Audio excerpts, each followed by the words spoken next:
रांची की PMLA court को ED ने व्हाट्सएप चैट के कुछ पन्ने सौंपे। इनमें कई आईपीएस और आईएएस के ट्रांसफर और पैसों के लेन देन को लेकर के बातचीत की गई है।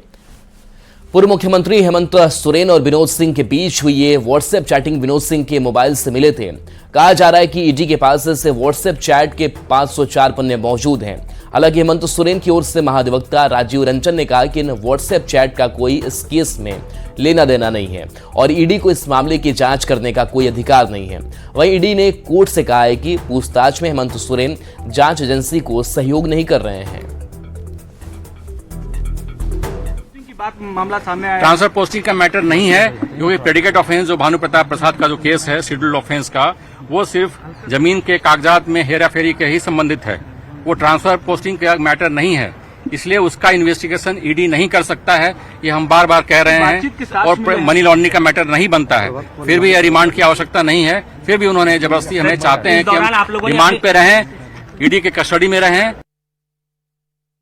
जो चैट है वो आप लोग चलाते रहिए। और ये चैट आया कहां से, ये सोर्स जहां से होगा वो बता पाएंगे।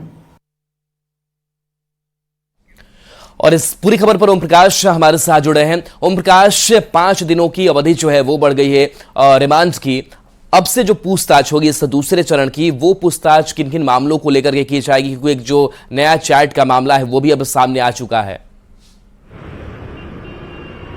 जी बिल्कुल, अगर कहा जाए तो इस नई चैट ने जो है हेमंत सोरेन की मुश्किलों को और बढ़ा दिया है। इस चैट में कई अहम जो जानकारियां हैं वो भी हैं। साफ तौर से अगर बात की जाए तो इस चैट में वो चीजें हैं, न सिर्फ अधिकारियों के ट्रांसफर पोस्टिंग की, बल्कि कई सरकारी दस्तावेज भी इसमें से इन चैट में जो जानकारी ईडी के द्वारा कोर्ट में दी गई है कि कई सरकारी दस्तावेजों का हस्तांतरण हुआ है, वो मैसेज के रूप में गए हैं। तो ऐसे में कहा जा सकता है कि इस पूरे चैट को लेकर एक नई जांच जो है वो जरूर की जाएगी और इनसे जुड़े सवाल का भी सामना जो है वो हेमंत सोरेन को करना पड़ेगा।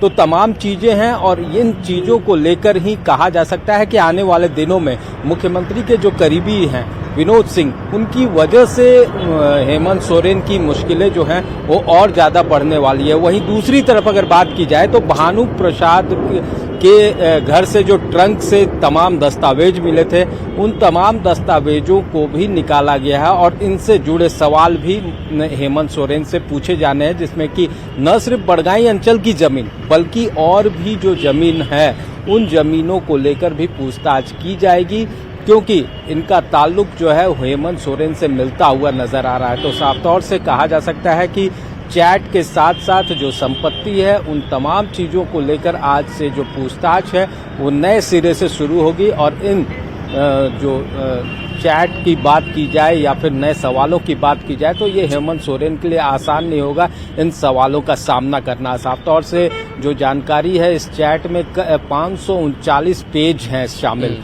इस 539 प्रकाश, आप ये कह रहे हैं कि सवालों का सामना करना आसान नहीं हेमंत सोरेन के लिए होगा, लेकिन ईडी ने जो आरोप लगाए या फिर ईडी ने जो अपनी बात रखी कोर्ट में कि हेमंत सोरेन जांच एजेंसी को सहयोग नहीं कर रहे हैं, तो क्या ईडी के लिए भी बड़ी चुनौती है कि उन सवालों का जवाब हेमंत सोरेन से निकाल पाना?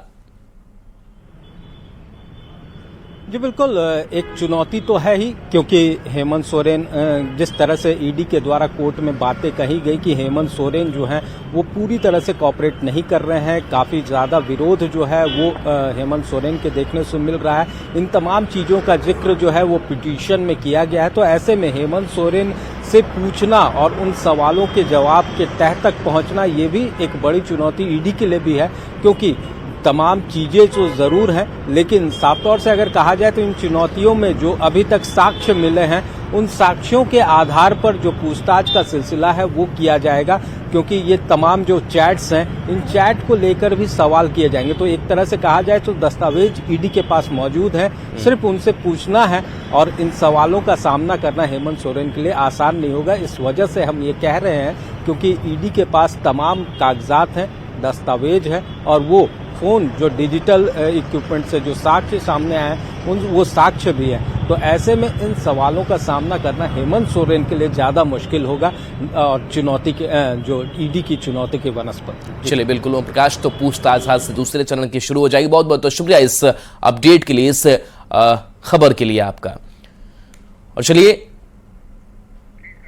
तो विनोद सिंह, जिनके घर से मोबाइल फोन, कुछ छात्रों के एडमिट कार्ड मिले थे और मोबाइल जो डिटेल्स हैं वो निकाल करके उसको सबूत के तौर पर रख करके हेमंत सोरेन से पूछताछ की जानी है। और खास करके जो व्हाट्सएप चैट है वो हेमंत सोरेन की मुश्किलें बढ़ाता हुआ नजर आ रहा है। और इस व्हाट्सएप चैट का जो पूरा सबूत है वो ईडी के पास मौजूद है और एक एक डिटेल्स और एक एक बातचीत क्या हुई है उसके और पन्ने को खंगालने की, उसके और तह तक जाने की कोशिश की जाएगी।